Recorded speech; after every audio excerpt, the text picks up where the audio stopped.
Good morning, everybody. This is Deanna with Fern's Frills, and I am going to show a little tutorial on how I did the toilet paper mini with the crocheted edges.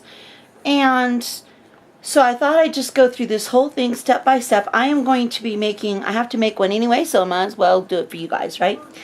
I got the Pink Paisley Butterfly Collection papers, and I am going to make 8 toilet paper pages. So that's what I'm doing here. These ones are already done, and if you can see, I made them just like coin envelopes. You've got they're wrapped all the way around. The bottoms are brought up. Ooh, moving target. And the top are they're all finished. See, so it's finished. You don't see the toilet paper TP roll at all. So I really like that way of doing it. And I think I cut out the papers really nicely, because like this one's going to have the rose there. It really came out really cool. I love it. So I thought I'd show you the very first thing. I wanted to show you how I did that, really. What I did was I took a 6-inch long that you're going to wrap around, okay?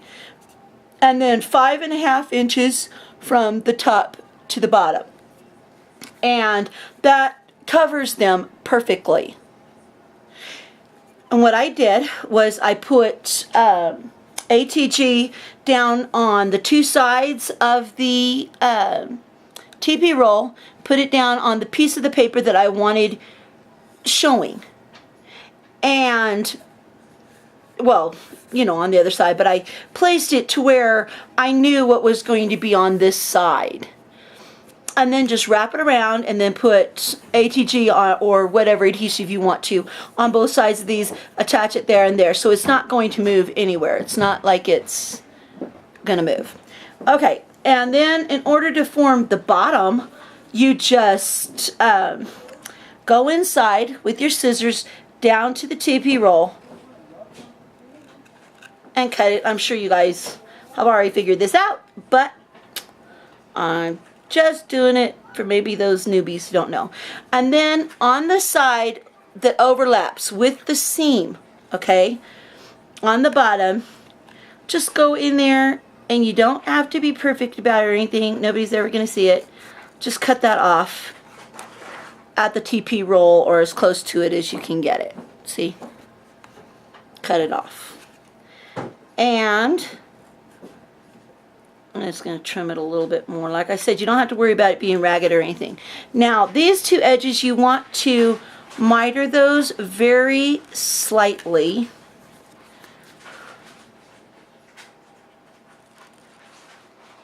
Down to your corner. Okay? So you take just a little bit off. And then all you do, move my stuff over in my little bitty space here, and ATG it, or like I said, whatever you want to do. It's not going to get any wear and tear. It's not going to be opened or anything, so it should work fine with the ATG. It seems to be holding up. And you just fold it over like that. So you've got a full finished edge. You can go all the way to the end with your tag on this. Okay? And then for the top, now with the top, what I do is, it makes it a lot easier if you just find the edge of your TP roll right there, and come in with your scissors like this, and miter that off just a little bit so both sides are mitered. Come over on the other side, find the edge of your TP roll, go up from there so it's like that, and then you're just going to tuck them in. Now a little bit later I'm going to go in there and I'm going to put a few pieces of, just a few glue dots to hold them down. I don't think they really even need it. Just kind of pop it open, curl that down in there, and then flatten it back out. it comes out perfect. Okay, so I'm going to finish mine, and then I'll come back and show you how we bind it. Okay, I have got my stack all made here. It's all finished, and I wanted to show you, look. This one says Journal of Roses. The guy came out just the perfect place. I'm going to use that for my front. So, got my pages. These are the pocket ends, all finished and nice. And here are the other ends, all finished and nice. And here are the regular ends, all finished and nice. I love it. I don't think I'll ever do a TP Mini again without actually covering the pages. So, it just makes them like little coin envelopes, really. Okay, so the next step that you want to do is you want to get your ruler. Yes, I have a Tim Holtz one, but I don't know where it is. So, at the moment, I'm in construction. So, what you want to do, you can eyeball it if you want to, but it really does pay to measure it. You're going to take a mechanical pencil because it makes really small, really fine lines, okay? And they're easily erased. And you want your holes to be 1/4 of an inch apart. So you just go down through here and you just make a little tick mark at every quarter. Okay, I did forget to tell you something.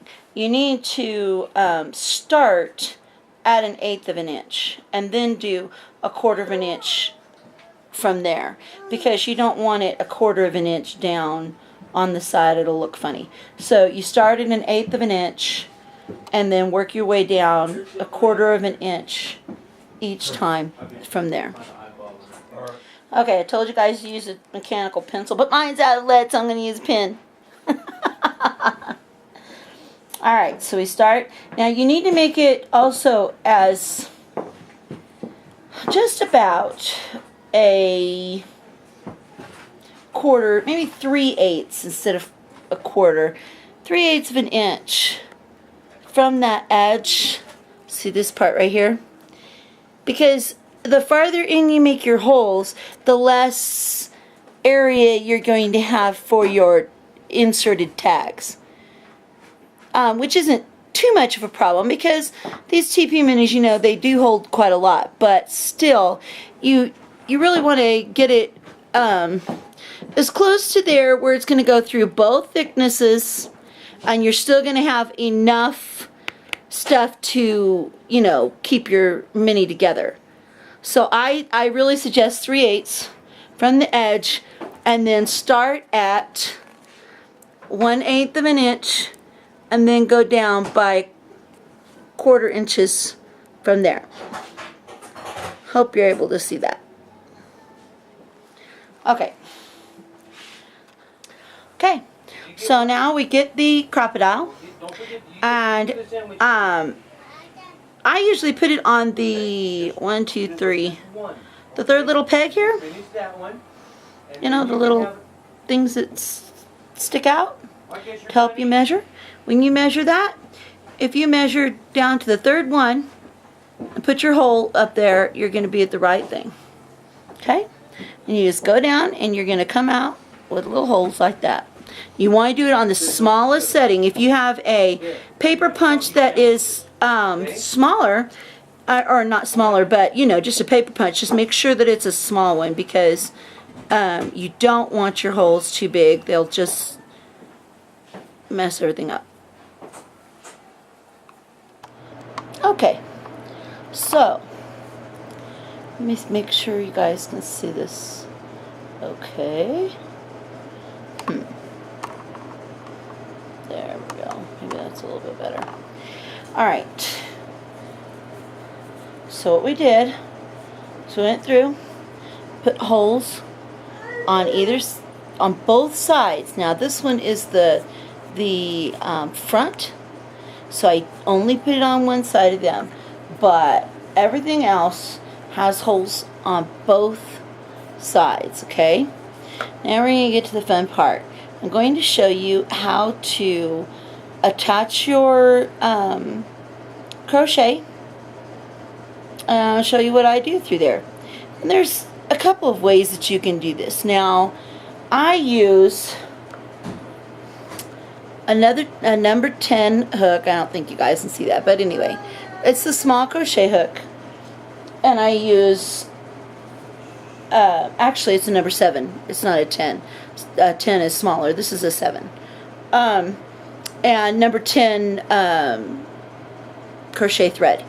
It's just the regular balls that you see everywhere. Okay, get them for $1.50 at Walmart.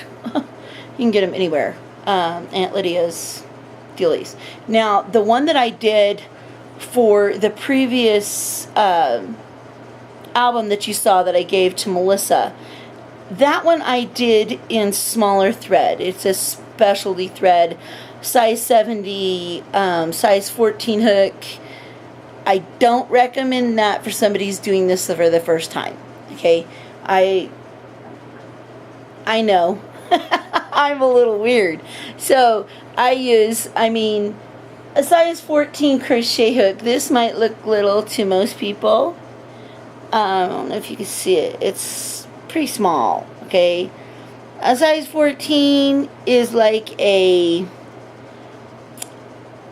needle hooked over, and literally I have calluses on the ends of my fingers because when I poke it through and grab my deal, it's so small it creates a callus. Okay, so they're really, really, really small.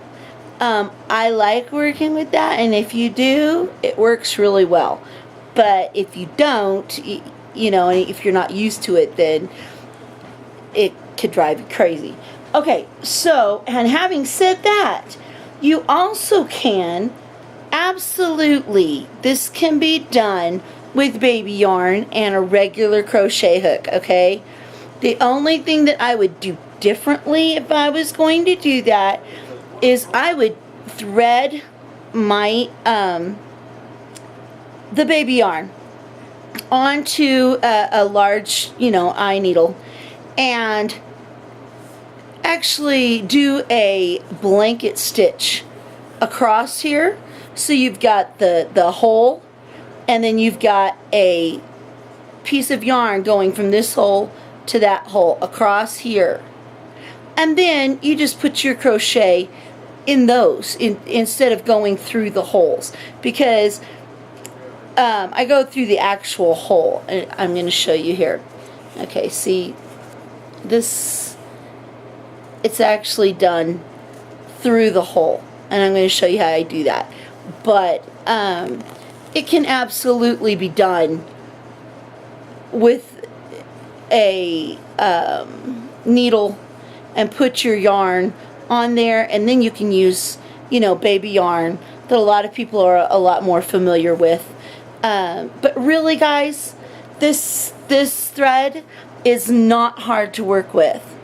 People are scared of it, but really, it actually, it doesn't split like yarn does. It's really quite easy. So I'm going to kind of finagle the camera around a little bit here and figure out a way that I can show you how to do this. I'll be right back.